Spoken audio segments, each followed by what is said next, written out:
Latvijas karavīru paaudzes mainās, bet Latvijas karavīrs gadiem ejot ir mūžīgs. Tie vecie karavīri, viņus mēs tagad redzam tur mūsu brīvības pieminekļī akmenī iekautus.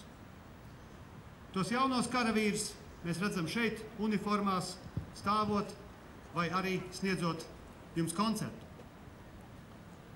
Un es domāju, ka mums ir visiem jāatcerās šodien, ka Latvijas valsts nepastāvētu, ja nebūtu Latvijas karavīri, ja nebūtu Latvijas armijas.